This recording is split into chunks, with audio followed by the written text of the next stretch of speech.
We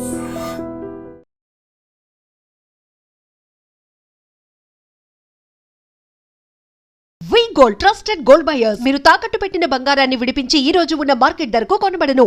welcome to ఐటెన్. This is Lumbini. US visa rules కి సంబంధించి అలాగే వీసా బాండ్ కి సంబంధించి లేటెస్ట్ అప్డేట్స్ వచ్చాయన్నమాట మనకు. అండ్ స్పెషల్లీ ఇండియన్ స్టూడెంట్స్ కి దీంట్లో కొంచెం మినహాయింపు అయితే కనిపిస్తుంది. సో దాని గురించి క్లియర్ గా డిస్కస్ చేద్దాం. ఈ రోజు మనతో జాయిన్ అవబోతున్నారు యుఎస్ అటార్నీ సాయి శ్రీనివాస్ రెడ్డి భూమిరెడ్డి గారు మనతో పాటున్నారు. Let's talk to him. Hello sir. Hello అండి. హాయ్ అండి. Right sir. So talking about new rules, so US వీసాకి సంబంధించి అంటే బీఇట్ స్టూడెంట్ వీసా కానీ H1B కానీ ఏదో ఒక రూల్స్ అండ్ రెగ్యులేషన్స్ చేంజెస్ అయితే చేస్తూ ఉంటారు. స్పెషల్లీ ఈ పాయింట్ ఆఫ్ టైమ్ లో ఎక్కువ అవుతున్నాయి. అండ్ ఇప్పుడు వచ్చిన న్యూ వీసా రూల్ ఏంటి, అండ్ వీసా బాండ్ కి సంబంధించి కూడా మాట్లాడుకుంటే ఇండియన్ స్టూడెంట్స్ కి ఇది కొంచెం మినహాయింపుగా ఉండే అవకాశాలు ఎక్కువ కనిపిస్తాయని అంటున్నారు కదా. So what exactly is this sir? So the first thing అండి, అంటే మీరు అన్నట్టు మాత్రము అంటే చాలా డ్రాస్టిక్గా రూల్స్ అనేది ఎవ్రీడే చేంజ్ అవుతూ వస్తుంది. అంటే ఎవ్రీడే కొత్త రూల్ అనేది ఇంప్లిమెంటేషన్ కానీ లేకపోతే ప్రపోజల్ స్టేజ్లో కానీ అది ఎప్పుడు ఇంప్లిమెంటేషన్ అవుతుంది అనే ఒక ఆలోచనలోని సో కంప్లీట్గా ఈ 2-3 వీక్స్ అనేది అలానే నడుస్తుంది. మీరు అన్నట్టు వీసా బాండ్ గురించి వస్తే అంటే ఎప్పుడే కానీ ఇండియన్స్ కానీ ఇండియన్ స్టూడెంట్స్ కానీ ఈ వీసా బాండ్ అయితే వర్తించేది అయితే క్లియర్గా మనకు తెలుస్తుంది. సో ఎందుకంటే కొంచెం ఇండియా నుండి వచ్చిన వాళ్ళు ఇక్కడ ఓవర్ స్టేస్ కొంచెం తక్కువగా ఉంటారు. అంటే అన్ఆథరైజ్డ్ ఎంప్లాయ్మెంట్స్ కానీ ఓవర్ స్టే కానీ.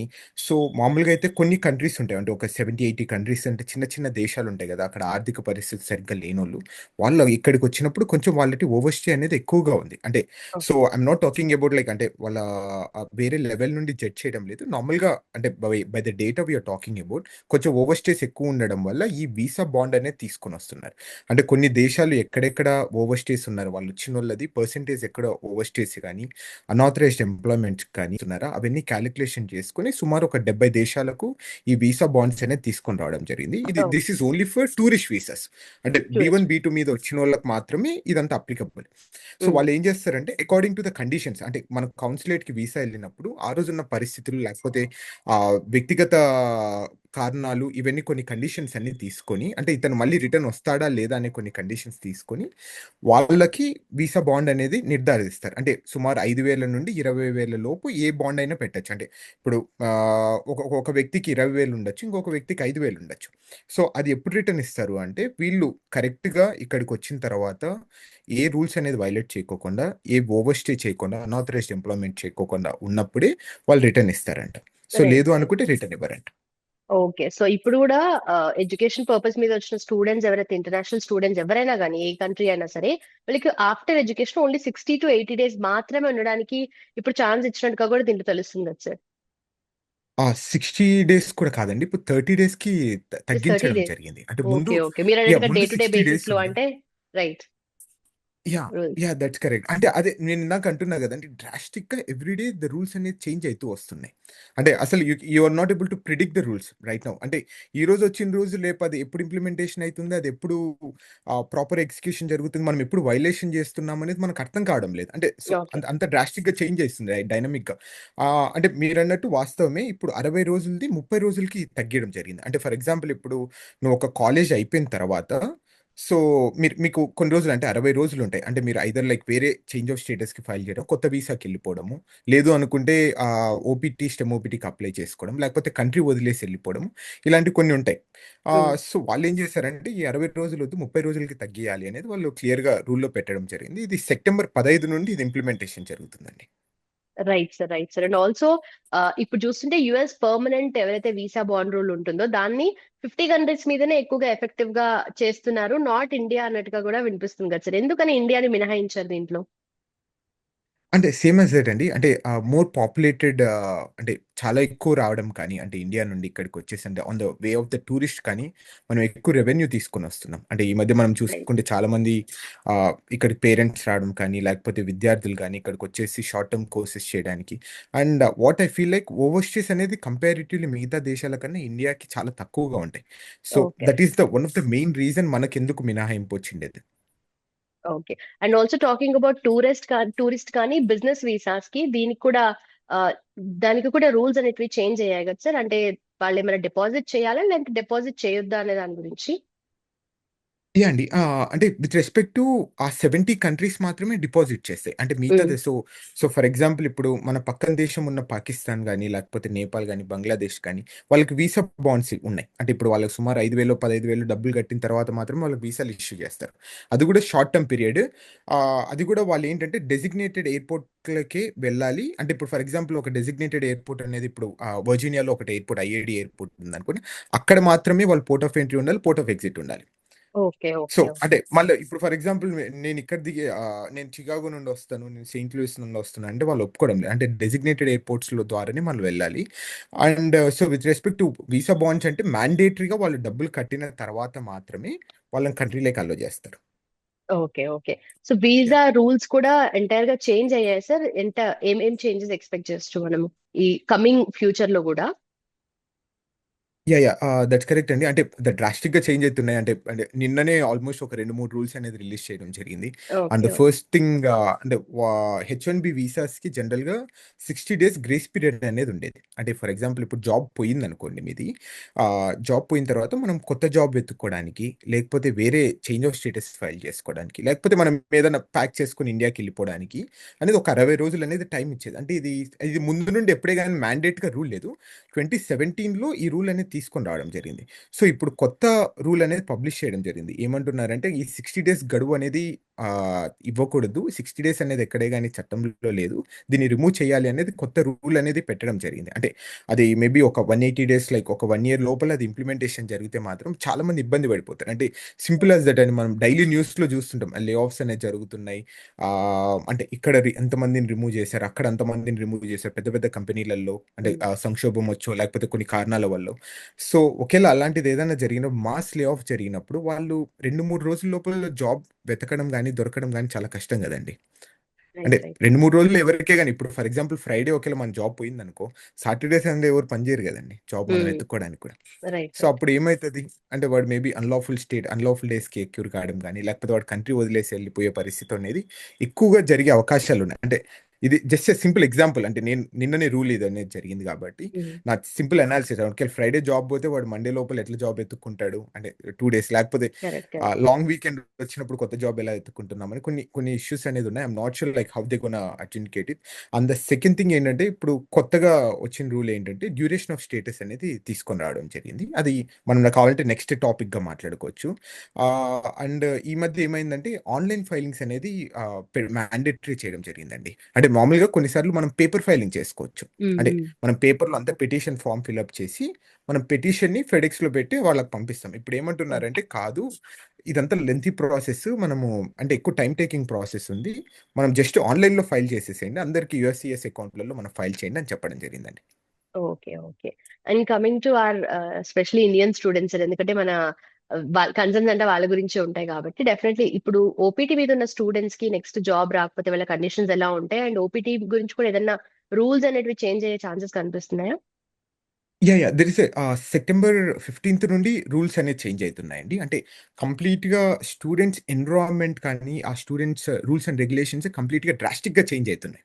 ఓకే. అంటే సో, సో, ముందు ఏమైతుందంటే విద్యార్థులకు నార్మల్‌గా ఇక్కడికొచ్చిన తర్వాత వాళ్ళు ఎన్ని రోజులకు వాళ్ళు I-20 అనేది అంటే నార్మల్‌గా ఇక్కడ స్టూడెంట్ స్టేటస్ అనేది మెయింటైన్ చేస్తారో వాళ్ళు అన్ని రోజులు లీగల్‌గా ఉన్నట్టు. So, that's the okay. Meaning. అంటే ఇప్పుడు ఫర్ హుహు. ఎగ్జాంపుల్ మీరు అమెరికాకొచ్చేసి ఒక 10 ఏళ్ళు చదువుకోవాలనుకోండి.